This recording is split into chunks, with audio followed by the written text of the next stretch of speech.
마태복음 4장 18절로 22절까지 말씀입니다. 마태복음 4장 18절로 우리 22절까지 말씀을 봉독해 드리도록 하겠습니다.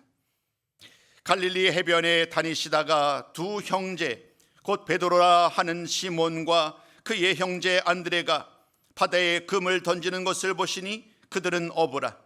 말씀하시되 나를 따라오라. 내가 너희를 사람을 낚는 어부가 되게 하리라 하시니 그들이 곧 그물을 버려두고 예수를 따르니라. 거기서 더 가시다가 다른 두 형제 곧 세베대의 아들 야고보와 그의 형제 요한이 그의 아버지 세베대와 함께 배에서 금을 깁는 것을 보시고 부르시니 그들이 곧 배와 아버지를 버려두고 예수를 따르니라. 아멘. 할렐루야. 사랑하는 성도 여러분, 주님의 이름으로 축복합니다. 새로운 한 주간을 맞이하였습니다. 우리 옆에 분들을 향해서 서로 인사 나눌까요? 주님의 이름으로 축복합니다 라고 인사 나누셨으면 좋겠어요. 함께 예배 나신 여러분들 환영합니다. 지난 한 주간 동안 설 연휴였는데 가족들과 더불어 좋은 시간을 보내셨는지요? 요즘에는 좀 시대가 바뀌었지요. 그래서 예전에는 온 가족이 집에 모여서 음식을 장만하고 열심히 준비하고 또 함께 식사를 하곤 했는데 요즘에는 뭐 이렇게 트렌드라고 그래야 되나요? 좀 많이 바뀌어서 어떤 가족들은 연휴를 맞이해서 여행을 떠나기도 하고 또 어떤 분들은 집에서 식사하는 것이 너무 번거롭고 또 힘이 드니까 함께 뭐 이러면 뷔페를 간다거나 어떤 식당에 가서 함께 교제를 나누는 그런 모습으로 명절을 보내곤 합니다. 아무도 다양한 모습 속에서 한 주간을 보내셨으리라 생각을 합니다. 오늘 우리가 나누는 이 말씀은 신앙의 기본에 대한 말씀이에요. 기초에 대한 말씀입니다. 2월 한 달 동안, 오늘은 제가 일부 예배만 설교를 하게 되었습니다마는 2월 한 달 동안 우리는 계속해서 말씀의 강조점이 무엇이었느냐 하면 어떻게 올 한 해 정말 거침없이 담대하게 주의 복음을 전할 것인가, 그 일을 위해서 우리가 교회가 또 우리의 예배가 우리 공동체가 어떻게 하면 이 거룩한 사역을 잘 감당할 수 있을까, 그에 대한 질문을 함께 드리고 답을 찾아왔습니다. 오늘의 말씀은 이제 실제적인 권면의 말씀입니다. 어떻게 복음을 전할 것인가, 이 명령 앞에 우리는 주님께서 처음 제자들을 부르셨었던 그 현장으로 함께 가기를 원합니다. 그 말씀에 앞서서 여러분들에게 한 가지 단어를 소개하는 것으로 오늘 말씀을 시작하려고 합니다. 여러분, 히스토리라는 말 잘 아시지요? 히스토리. 우리가 이 히스토리라는 이 말은 역사, 이력, 내력이라는 그런 단어로 우리는 알고 있습니다. 역사라는 말은 이런 거지요. 과거에 있었던 어떤 일들, 또 그것에 대한 발자취, 기록들을 우리는 역사라고 말을 합니다. 근데 우리 그리스도인들, 우리에게 있어서 이 역사라는 것을 우리는 좀 다른 시선으로 바라보지요. 똑같은 히스토리입니다. 제 그림으로 앞에 화면에 좀 준비해 봤는데, 히스토리라는 것은 역사라는 것을 우리는 알고 있는데 그 히스토리를 우리는 이렇게 바라보겠다는 거예요. His story. 그러니까 그분의 이야기. 그분의 이야기라는 이 두, his라는 단어와 스토리라는 단어가 합쳐진 말씀으로 우리는 이 역사를 바라보겠다는 거예요. 합성어죠, 합성어. 이 말은 하나님의 이야기라는 거예요. 즉 역사를 우리는 단순히 사람들에 대한 기록들 혹은 시대의 기록이 아닌 하나님의 이야기, 하나님의 기록으로 우리는 바라본다는 거예요. 물론 이 말, his story라는 이 말은 어떤 이 어원적인 것에서 다른 말은 아니에요. 우리 믿는 자들이 이 역사를 이렇게 바라보면 어떻겠느냐라는 이제 새로운 관점을 가지고 이렇게 우리가 좀 해석을 한 거지요. 이것이 옳다 그르다라는 것을 우리가 판단하기에 앞서서 역사를 하나님의 이야기로 바라본다는 것은 매우 중요합니다. 실제로 그렇습니다. 우리의 모든 역사는 우연히 일어난 것은 아니지요. 과학이 발달하는 이 시대를 바라보아도 모든 과학의 역사를 다 돌이켜보아도 너무나도 신비롭습니다. 도저히 설명할 수 없는 많은 일들이 일어났고 또 우리들 기억 속에 남아 있습니다. 그런데 우리는 그 모든 일들을 하나님께서 하나님의 계획 속에서 처음부터 끝까지 일관되게 주관하고 계신다라고 믿고 고백합니다. 이것이 바로 하나님의 구원의 역사입니다. 하나님의 말씀을 창조하셨고 천지를 다스립니다. 그리고 하나님의 구원의 역사를 시작하셨습니다.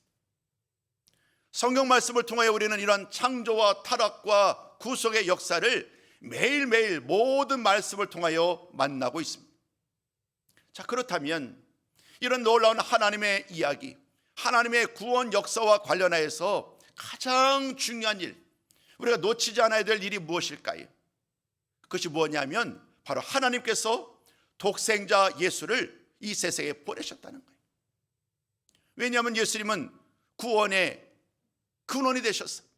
우리 모든 사람들을 그 예수를 믿음으로 말미암아 멸망에 이르지 아니하고 사망에서 생명으로 영원한 생명에 이르기 위하여 우리 하나님은 예수님을 보내셨잖아요. 요한복음 3장 16절과 17절 말씀이 바로 그 이야기임을 우리는 어렵지 않게 깨달을 수 있을 거예요. 그 하나님의 놀라운 계획에 따라서 예수님이 이 세상에 오셨어요. 그리고 주님은 이제 공생애의 사역을 시작합니다. 30세가 되었을 때에 주님은 이제 세례를 받으시고 또 공생의 사역을 시작하면서 하나님 나라의 복음을 전하십니다. 그리고 제자들을 부르시지요.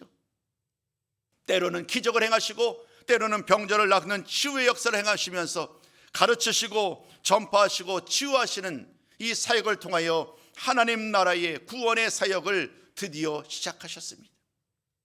오늘 본문은 그 중에 한 가지 사역, 제자를 부르시는 그 사역의 현장의 말씀입니다. 그런데 이 말씀에 앞서서 주님은 이제 가장 먼저 갈릴리 가버나움에서 주의 말씀을 선포하셨는데 그 말씀이 바로 이 말씀이죠. 회개하라, 천국이 가까이 왔느니라. 이 말씀은 복음의 핵심이에요. 복음의 핵심.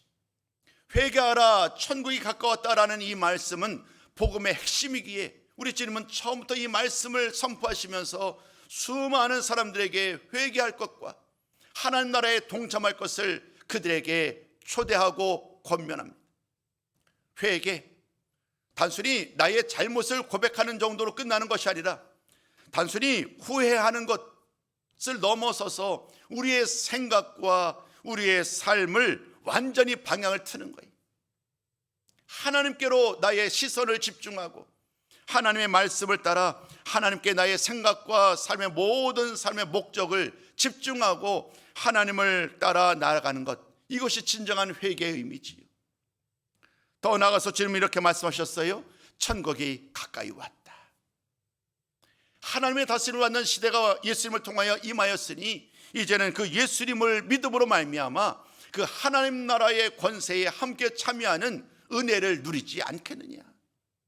이렇게 주님께서는 말씀하면서 수많은 무리들을 향한 하나님 나라의 복음의 첫걸음을 내디뎠습니다. 근데 여러분, 이어지는 오늘 본문의 말씀을 보시면 좀 뜻밖의 이야기를 만나게 됩니다. 우리 주님은 하나님이시잖아요.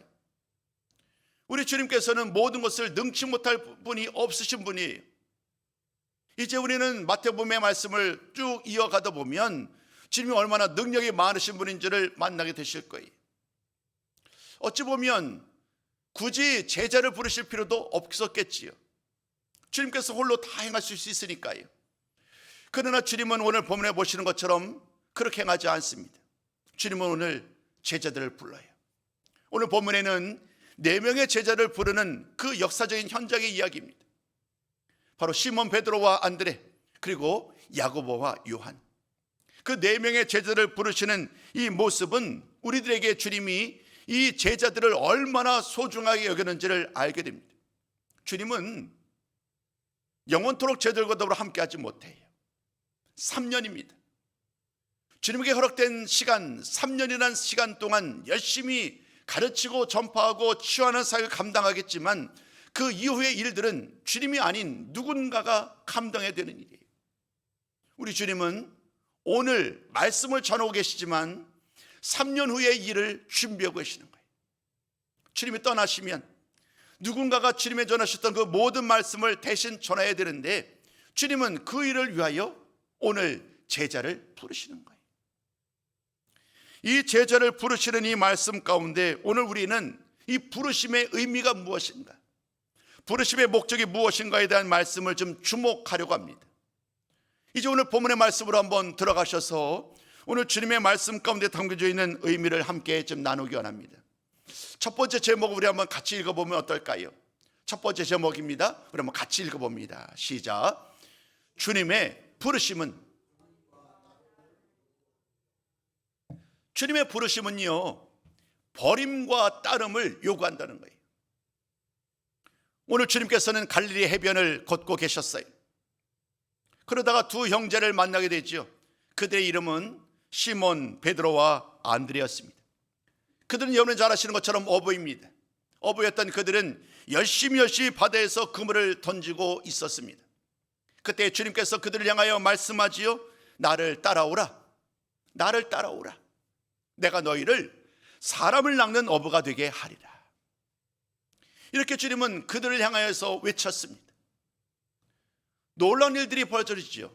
그 주님의 말씀을 들었던 이 베드로와 안드레가 곧바로 그물을 버려두고 예수 이름을 따르는 이야기가 다른 미사 여구 없이 그대로 기록되어 있습니다. 주님은 또다시 길을 떠납니다. 또다시 주님의 길을 떠나다가 또 다른 두 형제를 만나게 됩니다. 세베대의 아들들이죠. 바로 야고보와 요한이었습니다. 이들은 배에서 그물을 깁는 그런 상황을 돕는 일을 감당하고 있었습니다. 그때 주님께서 또다시 그들을 향하여 부르죠. 오늘 본문에는 그들을 향한 부르심의 말이 기록되어 있지 않습니다만은 아마도 베드로와 안드레 그들을 향한 부르심과 똑같지 않았을까? 나를 따라오래.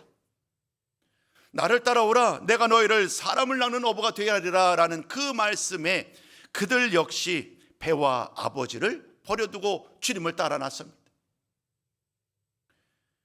예수님께서 제자를 부르시고 또 다른 이런 장면을 통하여 우리는 몇 가지 우리가 좀 중요한 사실들을 깨닫게 됩니다.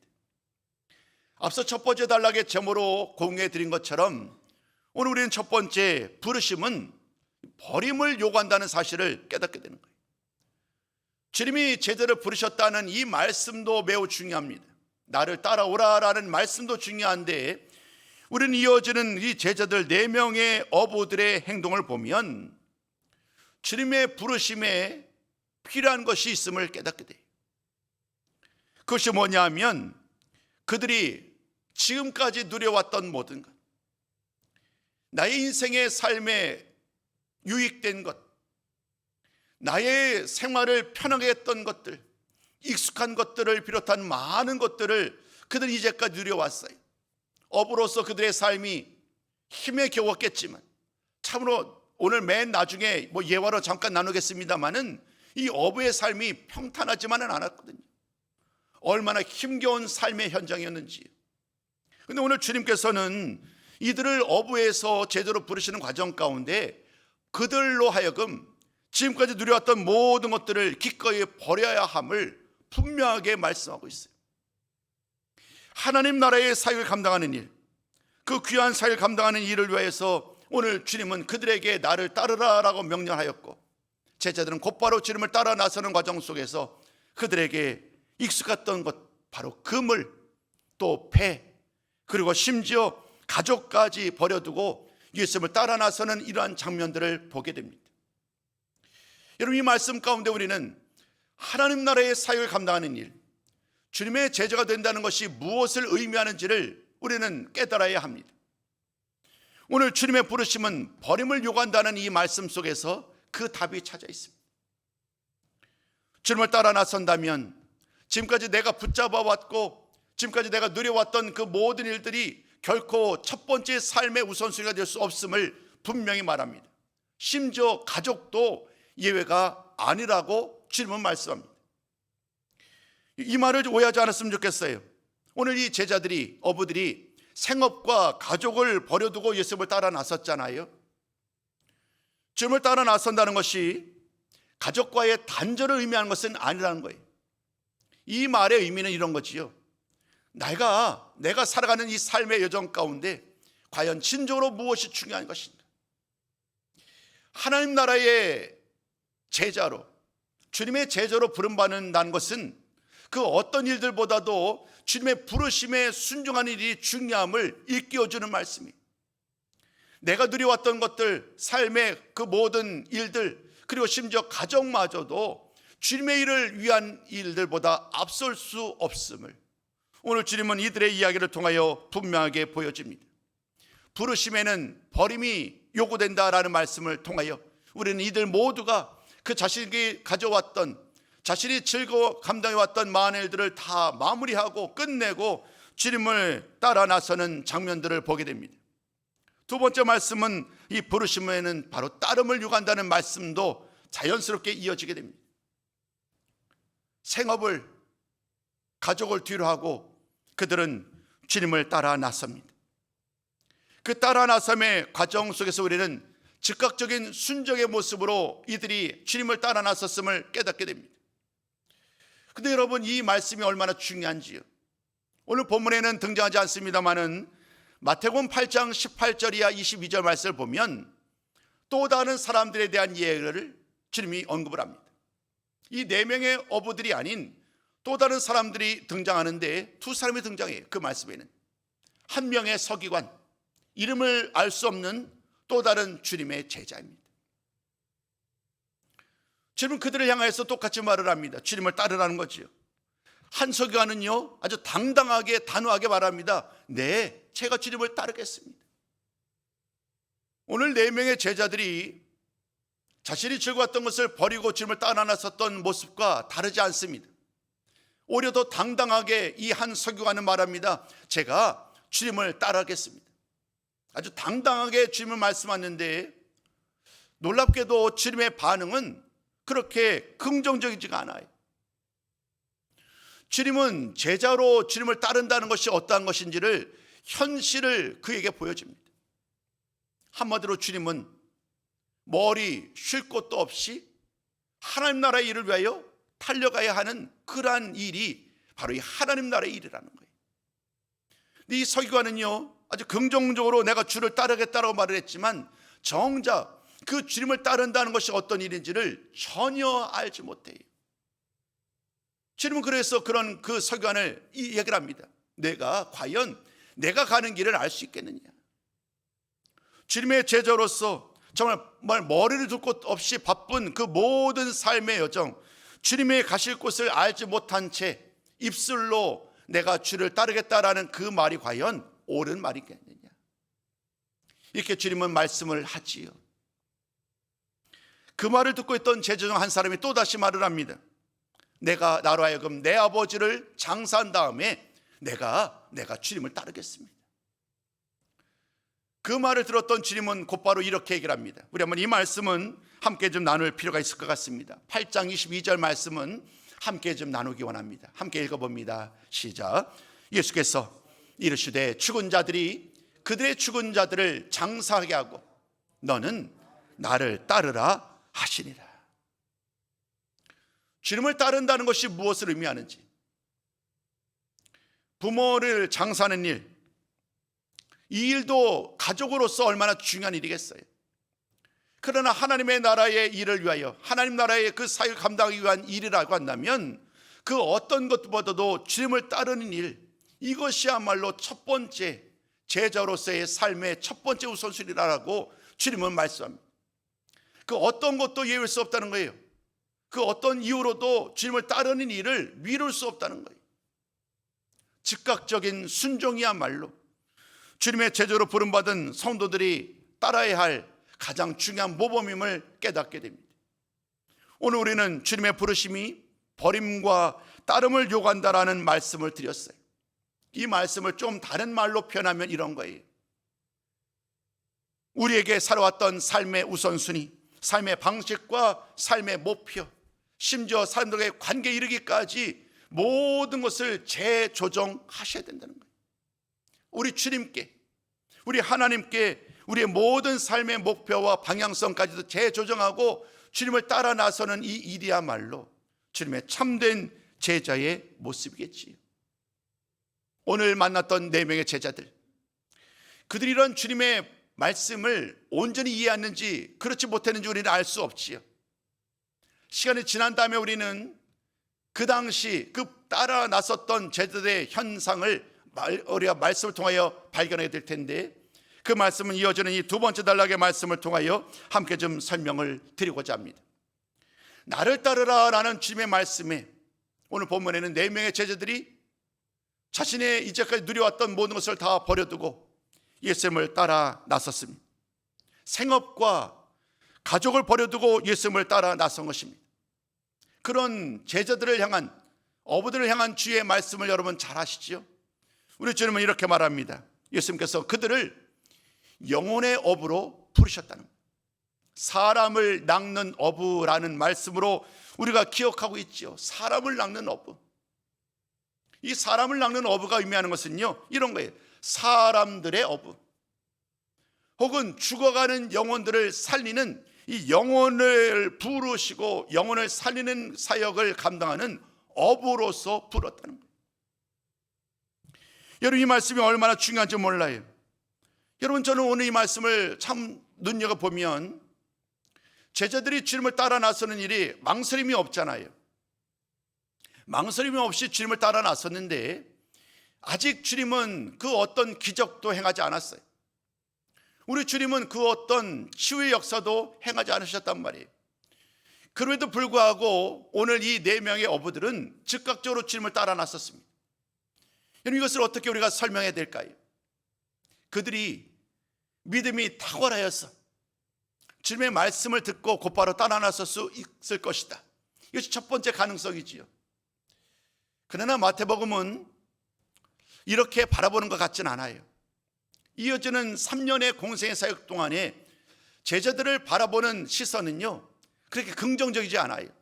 좀 어리석고 고집스럽고 자신의 생각을 끝까지 관철시키는 그러한 제자들의 모습을 그려내니까요. 그러므로 오늘 이 말씀을 통하여 제자들이, 이 어부들이 곧바로 주의 말씀을 따라 나설 수 있었던 것은 제자들에게 그 답이 있는 것은 아니지요. 그 답은 사실은 주님께 있었어요. 주의 말씀을 전하기 이전에 일들 기억하시죠? 세례를 받으시고 40일 동안 광야에서 성령님의 이끌림을 받아서 사단의 시험을 받았던 주님, 그 마지막 장면이 이렇게 끝이 납니다. 성령으로 충만하여서 돌아오셨던 주님. 지금 어부들이 주님을 만났을 때에 그 주님은요, 성령으로 충만한, 영적으로 능력이 많으신 분이었단 말이에요. 그 주님의 권세와 능력이 있는 그 말씀이 그들을 곧바로 순종으로 이끄신 거예요. 주님의 권세와 능력이 얼마나 탁월했던지 오늘 이 제자들은 그 주의 말씀을 따라 곧바로 순종의 발걸음을 옮길 수 있었습니다. 아직 그들은 완전하지 못합니다. 주님의 부르심을 따라서 발걸음을 내디뎠지만 아직 삶의 방향성이 온전히 준비되지 않았습니다. 그들은 아직도 가야 할 길이 멉니다. 비록 주님을 따라 나섰지만 여전히 그들의 마음 가운데는 의심이 있습니다. 불안함과 두려움이 있습니다. 그 불안함과 두려움, 의심은 얼마 지나지 않아서 그들의 대답 속에 명확해집니다. 시간이 흘러갔습니다. 주님의 부르심에 따라서 함께 길을 걸어가고 있지만 오늘 내가 해야 될 일이 무엇인지 그들은 여전히 그 참된 이유와 목적을 이해하지 못한 채 주의 말씀을 따라 걸어가고 있었습니다. 그러던 어느 날 그들은 이제 다시 한번 돌이켜서 주님을 따라 나섰던 과거의 일들, 바로 오늘의 이 말씀의 이야기지요. 그 말을 언급을 합니다. 내가 주님을 위하여 모든 것을 다 버리고 주님을 따라 나섰다는 거예요. 이제 그들은 이렇게 말합니다. 주님, 내가 주님을 위해서 모든 것을 버렸는데 오늘 나를 위해서 무엇을 주시겠습니까? 내가 무엇을 얻을 수 있겠습니까? 라고 질문하는 제자들의 모습을 보게 됩니다. 여전히 제자들은 주님의 마음을 헤아리지 못한 채 이 세상에 살면서 세상의 보화를 얻고자 하는 그들의 마음이 여전히 말씀 가운데 남아있음을 보게 됩니다. 그런 그들에게 주님은 어떻게 응답하셨을까요? 우리 한번 이 말씀은 우리에게 아주 중요한 의미가 있는 말씀인데요, 마태복음 19장 28절로 우리 한번 29절까지 말씀을 함께 나누기 원합니다. 오늘 제가 설명드렸던 말씀인데요, 함께 읽어봅니다. 28절부터 읽어요. 시작. 내가 진실로 너희에게 이르노니 보좌에 앉을 때에 나를 따르는 너희도 12 보좌에 앉아 이스라엘 12지파를 심판하리라. 또 내 이름을 위하여 집이나 형제나 자매나 부모나 자식이나 전토를 벌인 자마다 여러 배를 받고 또 영생을 상속하리라. 여러분, 오늘 주님은 제자들을 어부였죠, 어부. 이 어부인 네 사람을 불렀어요. 그들이 주님을 곧바로 따라 나섰지만 그 발걸음 반걸음 가운데 믿음이 전제되어 있지는 못했어요. 우리가 나눴던 이 마태복음 19장 28절 말씀을 보아도 거의 3년이라는 시간이 흘러간 거예요. 그럼에도 불구하고 제자로서 그들은 아직까지 온전히 준비되어 있지 못해요. 주님을 따르고 있음에도 불구하고 여전히 누가 으뜸이 될 것인가? 내가 주님 오른편에 서야 되겠다. 내가 주님 왼편에 서야 되겠다. 내가 주님을 따랐으니, 많은 것을 버려두고 주님을 따랐으니 이 세상에서 많은 보화를 얻어야 되겠다. 이것이 제자들의 생각이었어요. 그런 제자들을 향하여 주님은 이렇게 말하지요. 세상에서의 보화가 아닌 하늘의 보화가 준비되어 있다.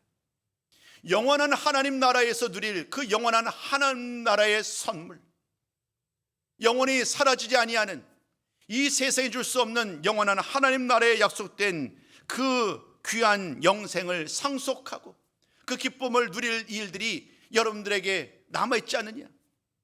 제자들 향하여 말씀하시는 거예요.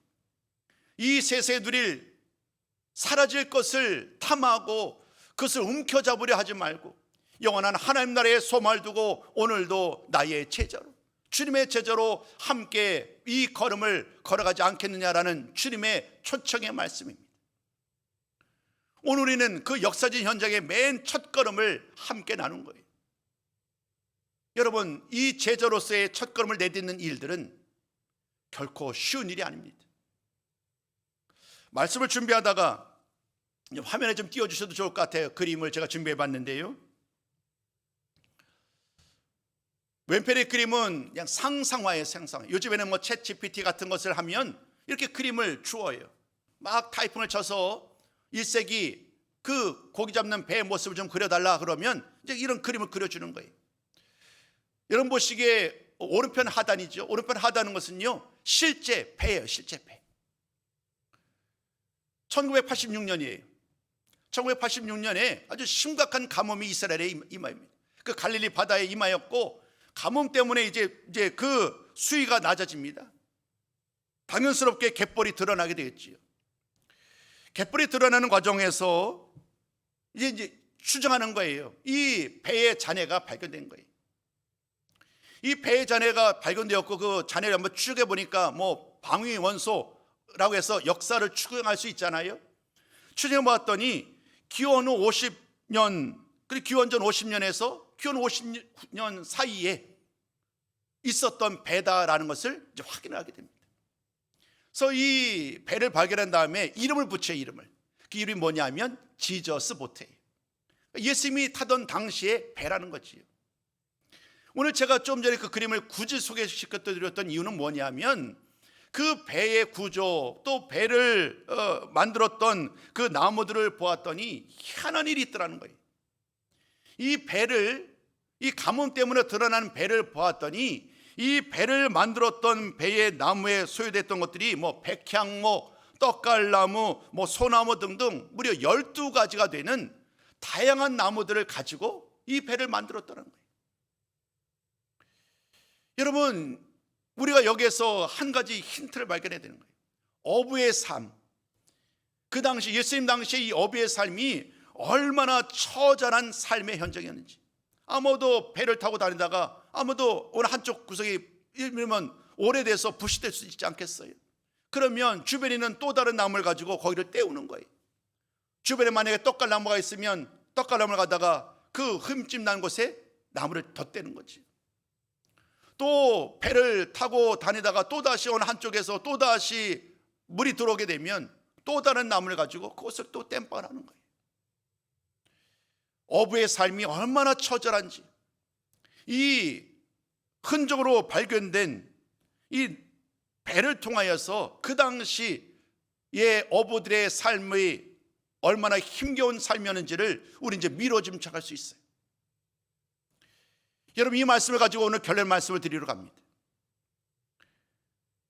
사람을 낚는 어부의 삶, 이건 참으로 기쁜 일이지요. 참으로 감격스러운 일이지요. 주님이 우리를 주님의 제자로 부르셨으니까요. 사람을 낚는 어부로 부르셨으니까요. 근데 여러분, 그 일은 참으로 영광스러운 일이지만, 그러나 그 일은, 그 과정들은 참으로 힘겨운 과정임을 잊지 않으셨으면 좋겠어요. 우리가 어부로 부름을 받았어요. 사람을 낚는 어부로 부름을 받고 배를 타고 세상으로 나갑니다. 주님의 말씀을 듣지 못한 채 영으로 영원히 죽어가는 사람들, 그분들을 구원하기 위하여 우리가 세상으로 버림받은 어부들이잖아요. 사람을 낚는 어부, 영혼을 구하는 어부인데 우리들이 그물을 던집니다. 세상에 그물을 던지지만 그 그물에 과연 얼마나 많은 사람들이 함께 반응하여서 주님께로 돌아오나요? 아마도 10번의 그물질을 해서야 한 분의 사람을 만나고 그들 주께로 인도하지 않을까요? 1세기 당시에 어부들의 처절한 삶의 현장을 저 배를 통하여서 제가 설명드렸는데, 오늘 주의 부르심을 받은 우리들의 삶 역시 결코 녹록지 않음을 결론의 말씀으로 드리고 싶었어요. 또 동시에 이런 말씀을 드리고 싶었습니다. 비록 그 과정들이 그물을 내던져도 아무런 고기를 얻지 못하는, 정말 죽어가는 영혼을 살리지 못하는 그런 일들이 반복되지만, 그러나 그 모든 과정에 결코 포기하지 않았으면 좋겠다. 왜냐하면 때가 되면 주님께서 만나게 해주시고, 또 때가 되면 거두게 하실 분, 그분이 바로 우리 주님이시기 때문입니다. 오늘 저는 여러분들에게 이 말씀을 굳이 준비한 이유가 있습니다. 오늘 2월의 마지막 주입니다. 3월부터 다시금 전도가 시작됩니다. 그리고 오늘 오후에는 제가 외부 강사를 초청하여서 오늘 1일 전도학교로 모이게 됩니다. 오늘 일부 예배의 말씀과 오후 예배의 말씀은 이어지는 말씀이에요. 주님의 부르심을 받은 사랑하는 성도 여러분, 우리 모두는 사람을 낚는 어부로 부름을 받았습니다. 이제 세상에 나아가셔야 합니다. 세상에 나아가셔서 주의 말씀 따라 많은 사람, 주님을 알지 못하는 사람들에게 주의 생명의 말씀을 전해야 합니다. 그러나 그 길은, 그 여정은 결코 쉽지 않습니다. 전도에도, 초청에도, 초대에도 응답하지 않는 시대가 바로 지금 이 시대이기 때문이에요. 그러나 그럼에도 불구하고 주님의 부르심에 끝까지 인내하며 순종하며 나아갈 때에 주님의 말씀을 따라 오늘은 오른쪽에서, 오늘은 왼쪽에서 주의 말씀 붙들고 주의 말씀을 전할 때에 반드시 때가 되어서 하나님이 그 사람들을, 준비된 사람들을 만나게 해주시고 그들을 우리 주님께로 인도하는 놀라운 역사가 우리를 통하여 시작되고 우리를 통하여 열매 맺게 하실 줄로 믿습니다. 지금은 추수할 때입니다. 지금 세상에 나가서 그물을 던질 때입니다. 주의 말씀 붙들고 오늘도 오른편으로 나아갈 때에 정말 수많은 물고기가 건져내는 기적적인 사건을 행하시던 주님께서 오늘도 많은 사람들을 만나게 해주시고 그들을 주께로, 우리 교회로 인도하는 놀라운 역사를 행하실 줄로 믿습니다. 그 말씀, 오늘 우리에게 주신 말씀으로 여기시고 오늘도 그 말씀에 순종하심으로 말미암아 담대하게 믿음으로 주의 말씀을 따라 살아가는 우리 모든 성도님들의 삶이 되시기를 주님의 이름으로 축복합니다.